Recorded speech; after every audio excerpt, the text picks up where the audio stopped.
Good morning! Today is Friday. Breakfast tayo saglit sa Yeyis. Hindi pa natin napupuntahan yung Yeyis, kaya napagkasunduan na doon na lang muna tayo mag-breakfast. Yung last kasi na breakfast was at Crosswinds Tanay Cafe. So nagustuhan talaga nila doon. Kaya lang, syempre dahil napuntahan na, sa iba naman kami magta-try. So magta-try naman kami sa Yeyis. May mga naririnig-rinig kasi ako na masarap daw ang pizza doon. So sana nating i-try. Hindi pa rin naman natin natatry. May ibang mga cafe kasi na-try ko na, tapos sinasuggest ko sa kanila, saka natin sila isasama. Kasi parang sayang kasi kung lahat kayo agad pupunta doon, diba? Tapos hindi nyo magugustuhan yung food, hindi nyo magugustuhan yung service. Sayang, ang dami lang masasayang. So mas maganda may isang mo na magta-try, or kung may isang nakapag-try na and then okay or hindi, suggest, diba?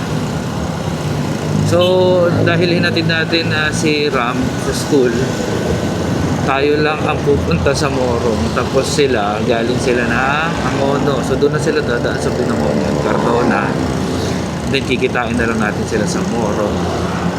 May Morong stoplight. Ganda ng umaga. Sana hindi umulan. Sabi kasi sa weather, medyo maulap. Pero wala namang ulan, maulap lang. Ganda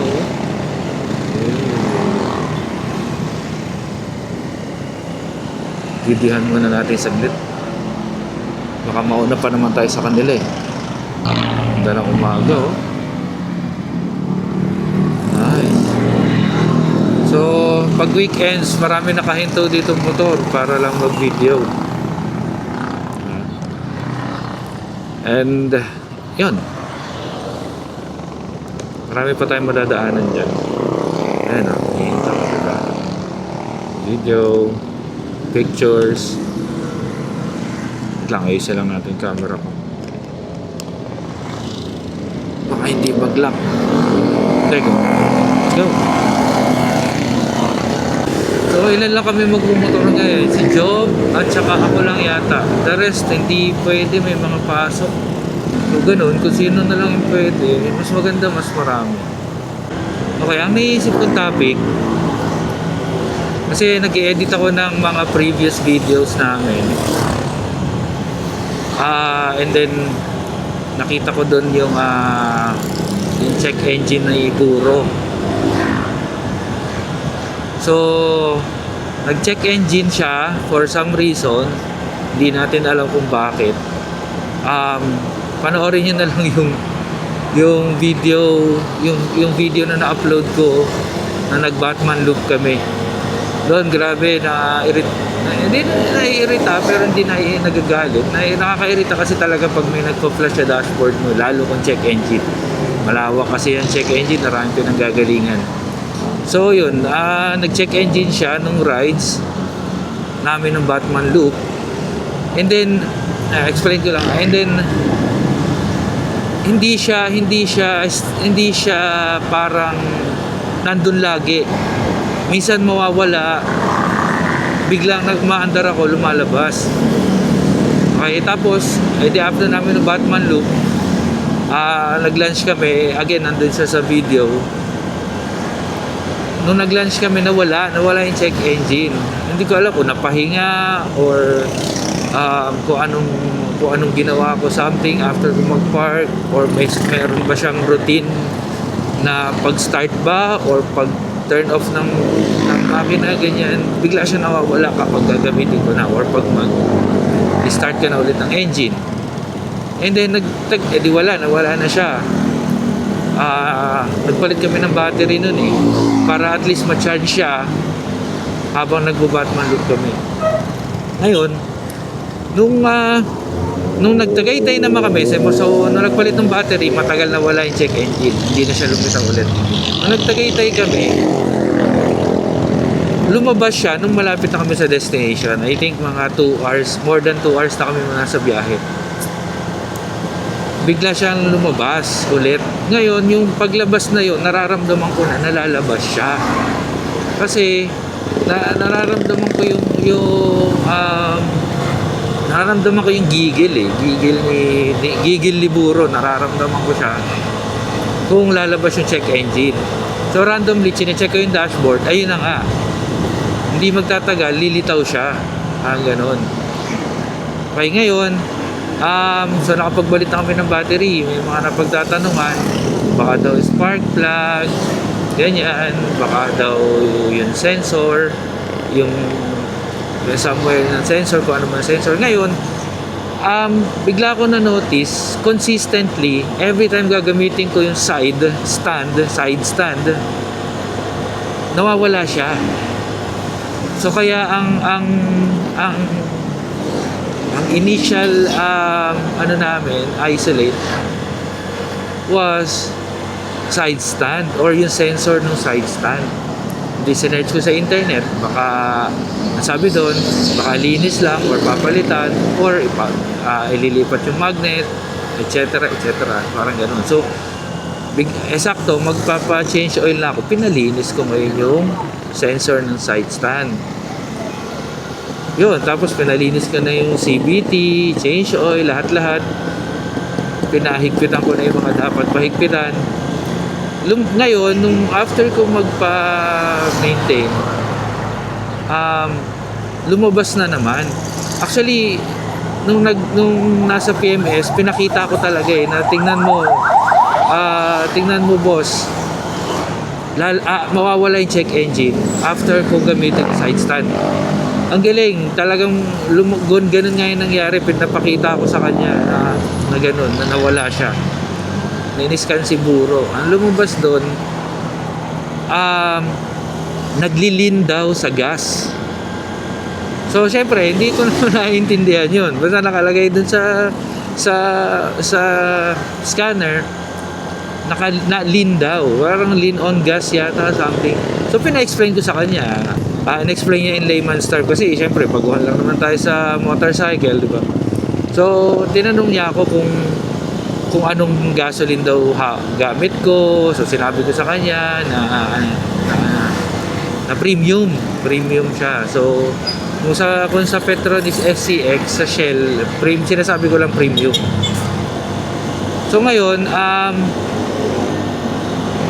nung binanggit ko ngayon, tapos tinanong niya ako kung nagpapagas daw ba ako sa ibang gasoline station, sa ibang gasoline brand. Sabi ko hindi, all the way Shell talaga ako. Sabi ko kahit yung mga sasakyan namin, Shell talaga. Never ako nagbago, never ako nagpagas sa ibang ano. So ngayon, ang ginawa niya, ang sinuggest niya is magpalit daw ako ng gasoline type. So ang gagawin daw, iakyat ko ng 97 octane. Yun yung suggestion kasi dun daw sa current na gas na ginagamit ko, nakukulangan daw si Buro pagdating sa gas. So nakahaluan daw siya ng air. Sorry correct me if I'm wrong. Yun yung pagkakaintindi ko. Naghahalo yung air and gas. So parang di ko alam kung mas lamang ba si air. Dapat kasi more on gas. So every time gagamitin ko si Buro, kaya pala habang nagdadrive ako, bigla siyang lalabas kasi siguro dahil nga nakukulangan siya sa gas, yung air yung pumapasok or mas gumagamit ng air, parang ganun. So ang suggestion is magpalit ng 97. Kaso may kalahating bars pa ata, or 3 bars to 4 bars, parang ganyan. So ang ginawa ko talaga, inikot ko siya. Ikot ako ng Antipolo, Morong, Cardona, hanggang sa maubos. Tapos ngayon, ito, ang gamit natin ngayon na gasoline is 97 octane. So far, hindi pa siya nag-check engine. Yun. Sinishare ko to, hindi para syempre, hindi para siraan siguro, hindi para siraan yung sarili ko. Gusto ko rin syempre i-share yung experience ko para just in case na ma-experience nyo din, lalo sa mga naka-Vespa unit, at least meron tayo ng idea, di ba? Gusto ko lang naman i-share. Dami na kasi lagi namin siya ina-isolate. Saan ba siya, ganito yung nangyari, ganito yung nafe-feel ko. Baka mamaya pag nalubak saka nasiset yung sensor, pero walang na-detect na any sensors, walang na-detect na any major issues Yun lang, dahil lang dun sa gasoline. So, okay, bakit daw pala nangyari yun? Kasi, ito daw palang unit natin is a latest version na, which is naka Euro 5 na. Yung mga previous kasi, hindi pa ata Euro 5 yun. So, dahil Euro 5 siya, yung gasoline dapat, ganun. Euro 5 ready siya, ganun. Hindi ma-adapt ng unit yung climate natin dito sa Pinas. Or, hindi ma-adapt yung gasoline natin dito, kaya nag-a-adjust yung unit. Or kaya nadidetect ng unit na, teka lang, hindi para sa akin yung pinakain mong gasoline. Kasi ganito na ako dapat. Parang ganon. Ganon yung pagkaka-explain, ganon yung pagkakaintindi ko. So, ganon ko lang din na-explain sa inyo. Yun. Sana gets ako. Kasi ako ganon ko siya naintindihan eh. So, kung medyo may gusto mag-correct sa akin, okay lang, willing to learn.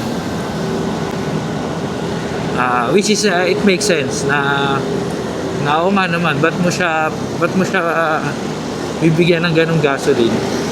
Diba? Parang diesel na makina, lalagyan mo siya ng unleaded, or vice versa. Unleaded na makina, lalagyan mo siya ng diesel, check engine talaga. So, wala naman ako nalagay na diesel. Yun lang, yung nabitinan lang siya dun sa gas. Which is, gets ko yun. Makes sense yun, diba? Kaya mas mataas na octane yung pinalagay sa atin, and then for monitoring, ganoon. Yun siya. Okay, sana nakatulong guys. Yun lang, sana talaga makatulong.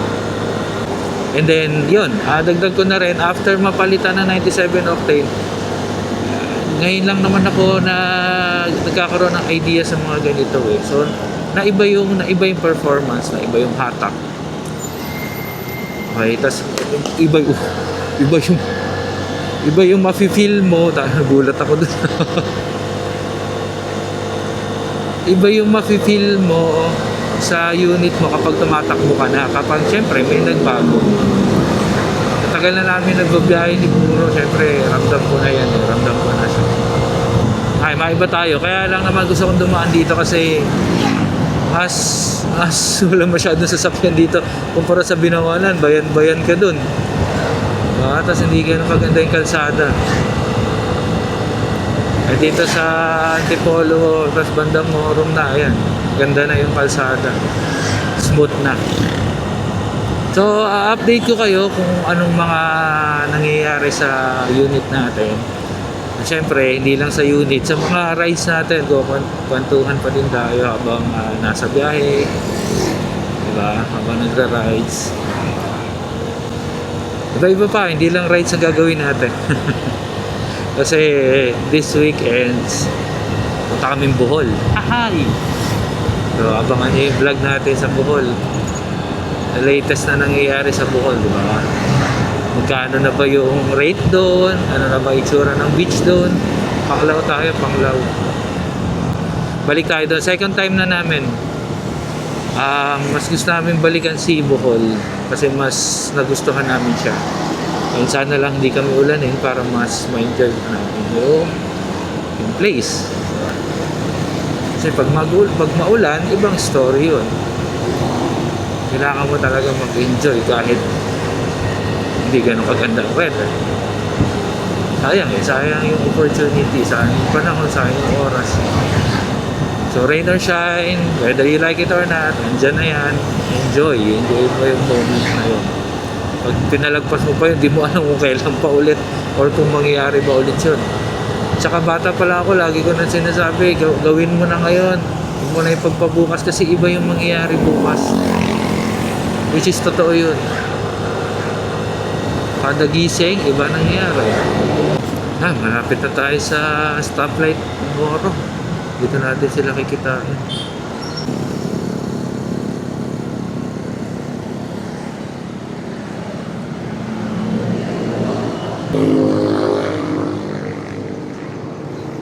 Let's go, kasama natin sila Dana. Bang kasi Dana namimiss na siguro magmotor.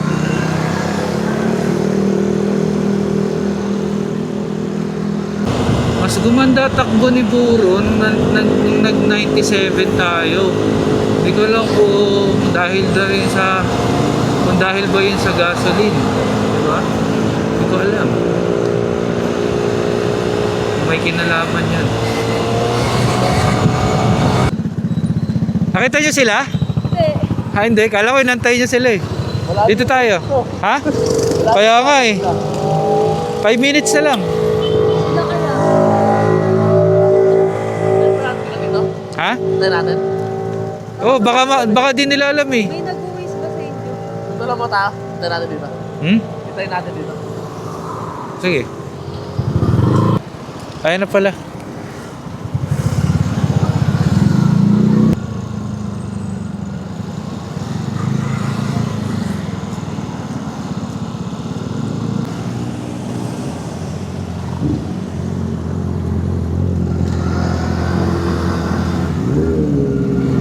Change venue. Ayaw nila ng waiting tsaka masyado maraming tao. Balik ulit sa baba.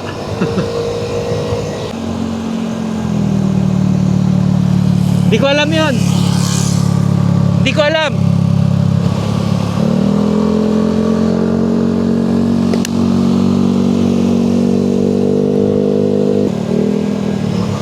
Change venue. Although marami naman talagang tao. Sabi ko nga sa kanila, every time dadaan ako doon. Actually nakakadaan na kami doon. Laging maraming motor doon. Laging maraming tao. Hindi ko na alam kung kailan yung best time. Best time para kumain doon. Hindi ko na alam kasi laging tao. Laging maraming tao. Sarap nga daw kasi yung pizza doon. So, okay lang. Next time. Lanay na lang muna tayo. Dito ang lanay. Maganda. Wow. Nice, kasama ito sa listahan ko.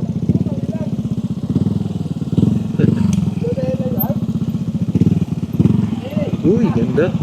Wow. Ganda. Yes! Good choice. Iffy! Oh, giting ko nga ito si baby boy.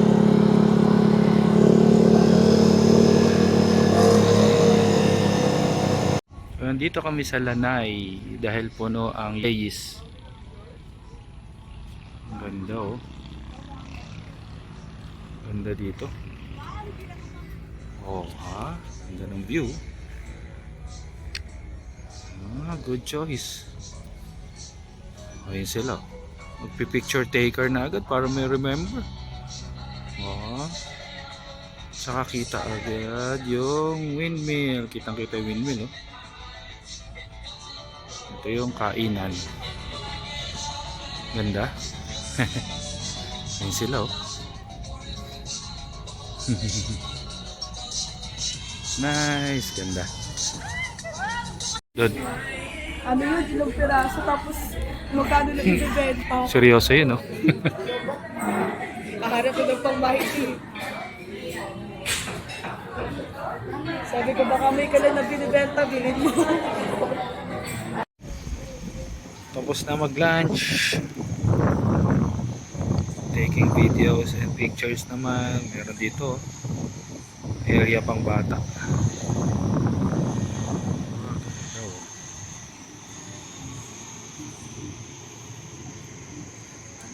Diba? So ito yung restaurant.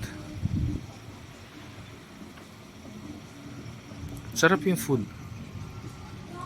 Reasonable sa price. Ganda talaga ng view. Puntahan lang natin sila kasi nag-CR. Puntahan natin yung area na to.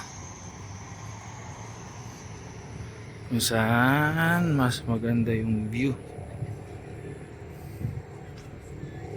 Medyo maambon.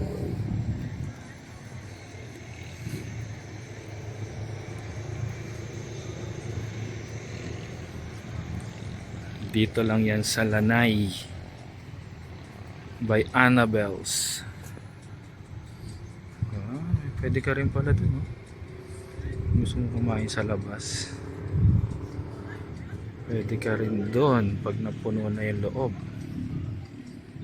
dun sa area na yan. Pwede rin kumain doon, no?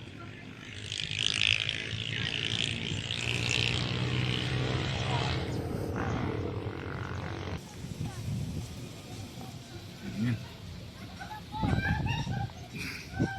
Kita rin yung windmill. Yun yung windmill. Kitang kita dito.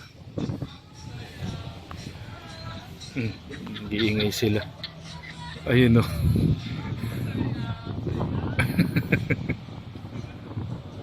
Picture.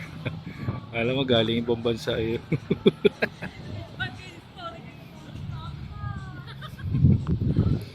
Ayan sila. Ganda dito, guys. Maganda. Relaxing. Ganda yung ambience.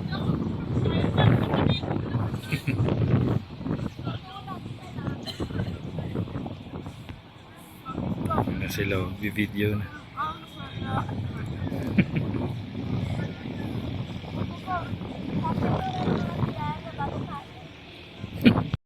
Ayan, oh. Ito yung binivideo natin kanina, oh. Ang ganda, oh. Ayaw ko pasaluhin. Saan yung dalawa? Yun. Si Job. Yung dalawa. Yun.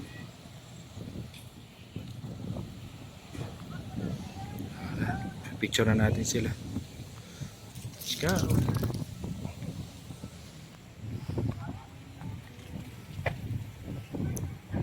Ikaw, dude.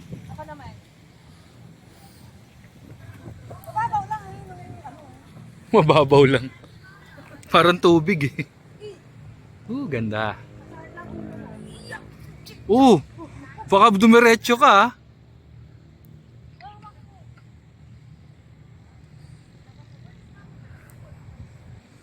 Ganda, oh.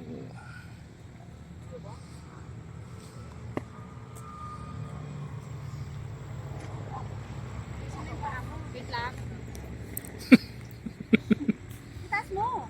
Pareho. Hindi ko kaya.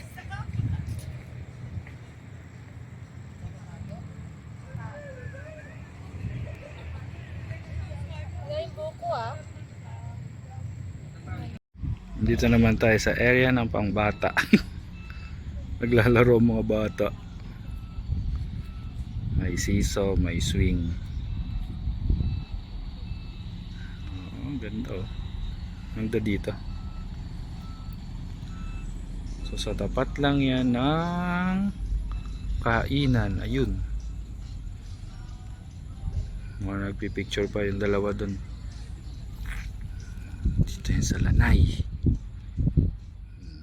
Lanay. Maya uwi na kami dahil maambo na. Yung dalawa nagpipicture pa dun, oh. Okay. The best place. One of the best. Kumain kami. 11 o'clock na. Uwian na. Picture. Kwentuhan. Banding konti. Uwian na.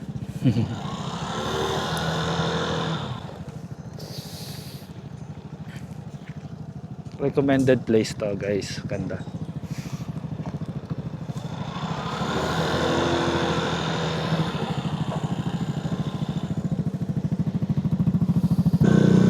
Sunod. Ganda dito. Ito pala yung nakikita ko nagpa-fog pagka nagbabiyahe kami ng umaga. Ganda yun ng place. Paano? Hanggang sa susunod na rides ulit. Thanks for watching. So na-explain natin yung check engine. Sana nakatulong.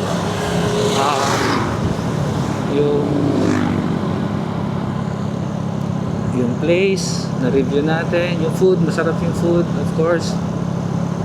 Wala kami masabi, masarap. Nag-exercise sila. And, yun, makambo na. Naabot na kami. Hindi naman namin sasalubungin yung ulan. Kasi nasa likod namin yung ulan. Siguro papunta pa lang dito. Okay. So, like and subscribe lang para sa mga updated videos, para makapag-share tayo at makatulong sa iba, reviews, mga experience natin sa motor. Wala. Thank you guys, thank you. Going home na kami. Adios. Bye bye.